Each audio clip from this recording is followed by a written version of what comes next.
What's up, guys? It's JD. Hey!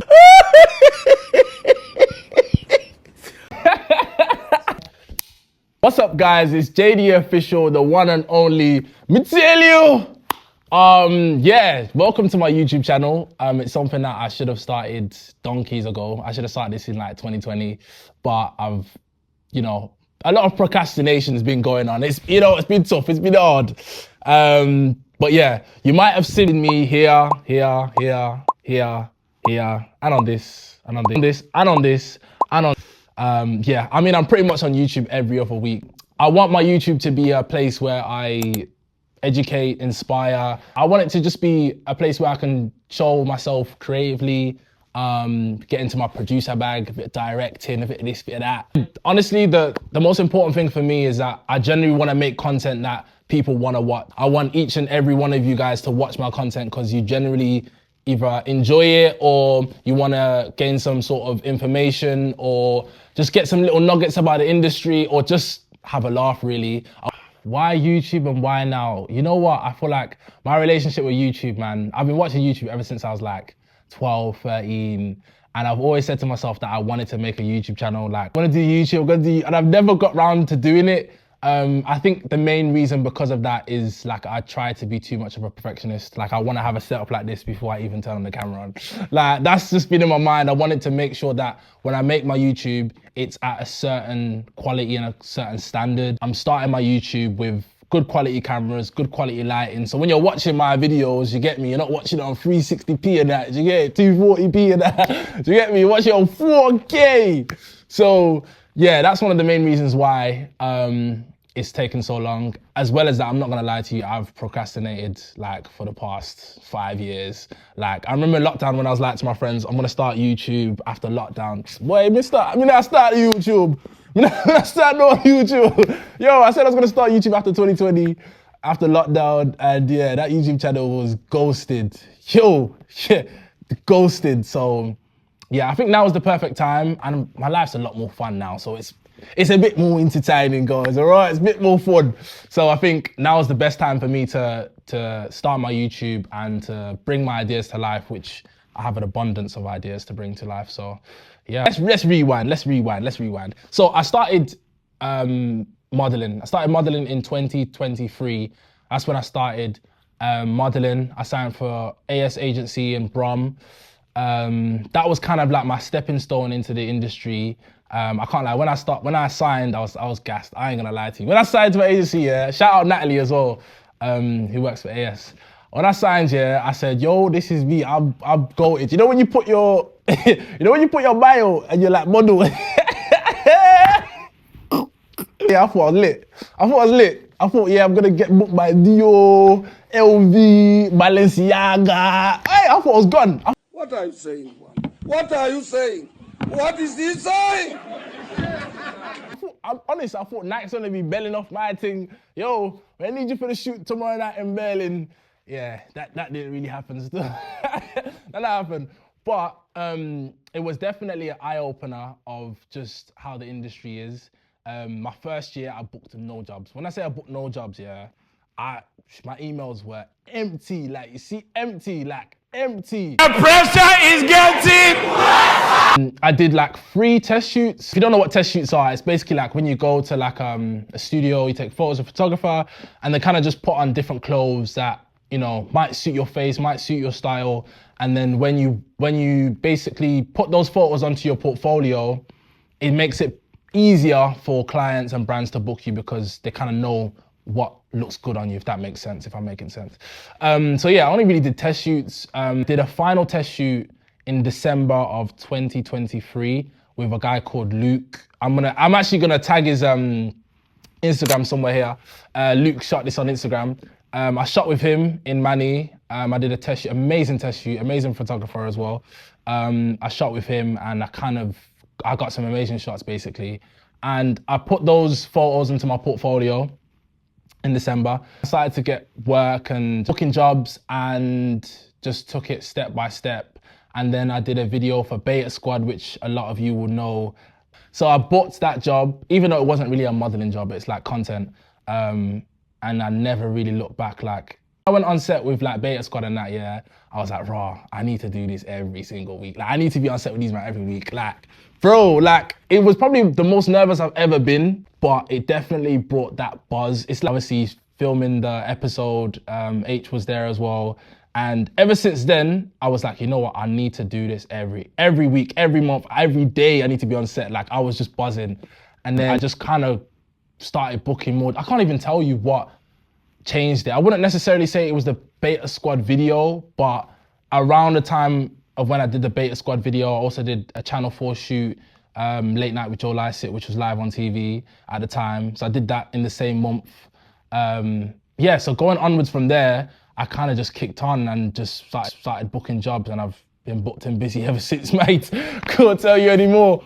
Yeah, this industry is full of rejection. Like, you'll get put up for like jobs, they'll ask for your availability, and you think, the thing I always, and I know a lot of my peers in this industry have the same ethos is, excuse me, what? You're not booked until you're on set. Facts. Listen, if you don't go into that mentality with anything you do in this industry, you're not booked, you're not bookie until you're on set, until the cameras, you see the other cameras on me right now, until the camera's on you, until the makeup artist is twanging off your face, trust me, forget about it. Forget about it. So just staying motivated for me is like, I always want to be the best at anything I do.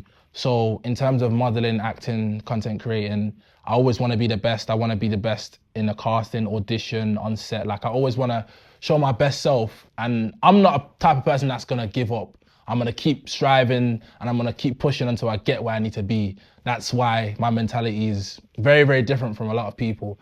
And I know a lot of people don't really get to see that side of me because I'm just giddy and I'm laughing. The most important thing for anyone trying to do anything in the creative industry is having self-belief in yourself. Like, it's so easy to look at Jim from down the road, getting booked for JD, getting booked for Footy Asylum. Like, it's all well and good you looking at them, but you don't know their journey. You don't know where they started from. You don't know what they did, how many Diddy parties they had to go to. I beg your pardon.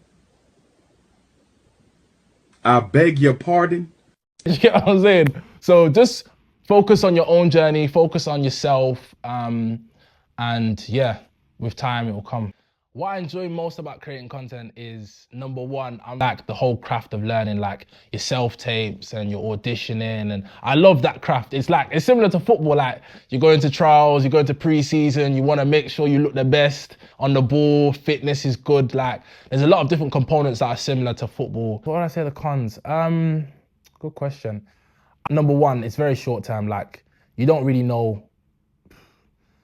Some people don't even know what they do next week. But it's very short term, so like, you don't really know what you're gonna be doing beyond 60 days, 3 months, 4 months. Like, you don't really know what's gonna happen next. So you have to be on your toes, literally. One of the cons, I feel like you don't really get to enjoy your like short-term success. I feel like you're so focused on what's next that you're not focusing on what you're doing currently. I'll give you an example. I did a shoot for Foot Locker just after my birthday this year.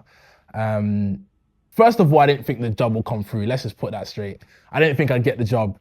Second of all, it's like, you do the job, you prepare for it, you go on set and you do what you need to do, and then you just kind of crack on and you go home and you're just trying to see what's next. So you don't really get to celebrate that moment. Like, if you would have told me 5 years ago that I'd be doing a Foot Locker shoot or for any big brand like that, and that was one of the things that I wrote down when I started modeling. I had a list of brands that I wanted to work with, and Foot Locker was right at the top of it.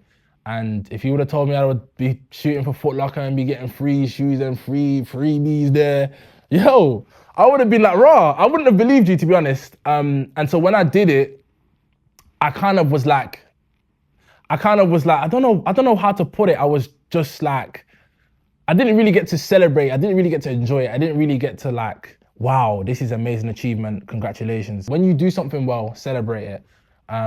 Because there ain't many. You don't get many in this industry. So when you do something well, celebrate it. And I feel like sometimes I don't really get to enjoy those moments, and I just kind of just like brush it off like it's nothing, when it's actually something massive and something that I should pat myself on the back for.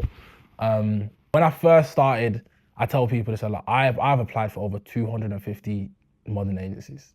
250. 250, probably even more. And I probably applied for them multiple occasions. So it's probably more than that. But I feel like resilience, just keep doing it. Like if it's something that you really want to do, just keep at it. Sometimes your friends, they might not support your thing. But trust me, when you're on them billboards, the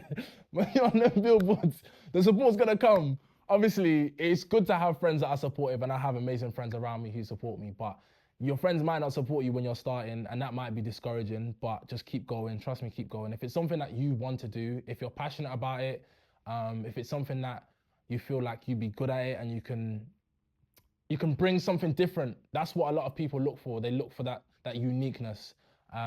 Whether it's how you look or whether it's how you talk or maybe you sing or dance or whatever the case may be, if it's that, just do it. I do have a video for you guys to watch. I know a lot of you guys have very small attention spans, guys. I know, I can see it through the camera. But yeah, please watch this video. I'm sure you'll be very, very inspired. So yeah. What do you do when you're not the only one that wants to make $1 million in your company? You're not the only one that wants to be the president. You're not the only one that wants to be the CEO. What if you're not the only one that wants what you want? What if there are thousands of other people who want what you want? You have to outwork them. You gotta outgrind them. You gotta get up earlier. You gotta stay up later. You gotta execute, and you gotta go from 70 to 120. You can do anything that you want.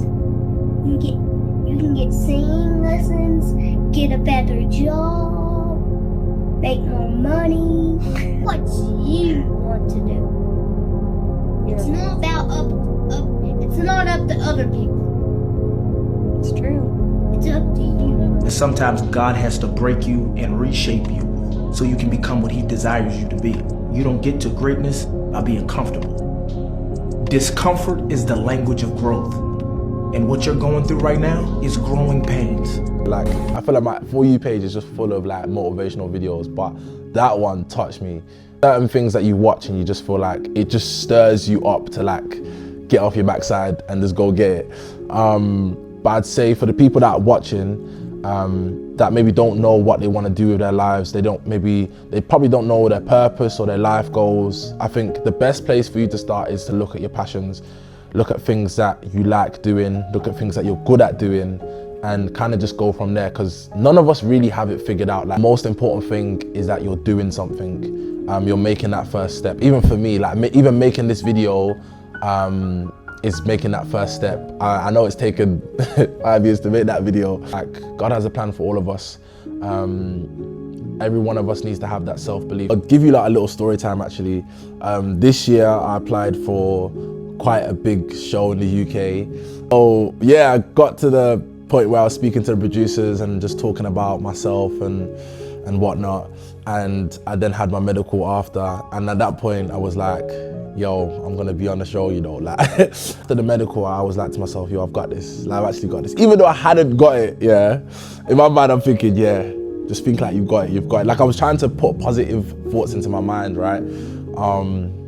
Unfortunately, I didn't end up getting it. Don't get it twisted, I sulked for about 3 days.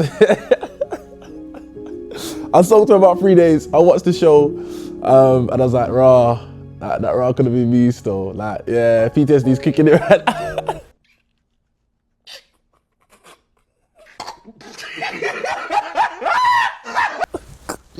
Like, I'm laughing. If you don't laugh, you'll cry. Like, I'm laughing right now.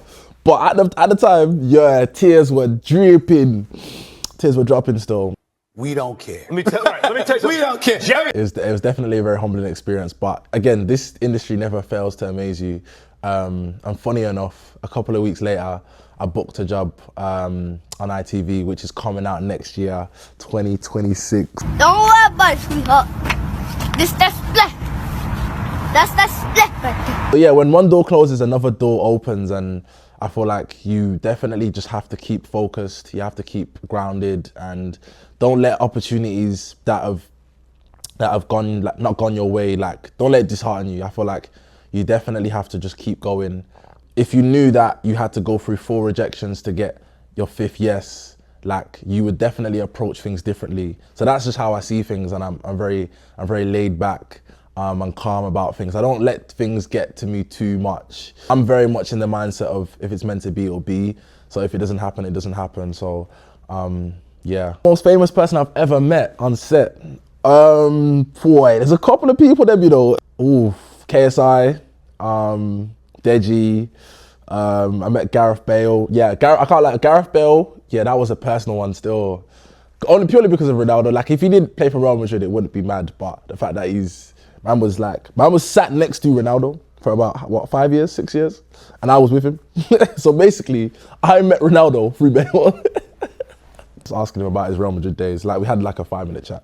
That 5 minutes probably a stretch. Probably like 3 minutes. Probably like 3 minutes. But yeah, he's cool, man. That is the end of my video. If you made it this far, please comment Faith in the comment section right now. Comment Faith. Like, comment, and subscribe me. Me tell you subscribe, you click that red button somewhere here. I'm new to this, you know, me tell you. I will see you guys on the next one. Coming up next on JDE TV. The lads take on the ultimate try not to laugh challenge.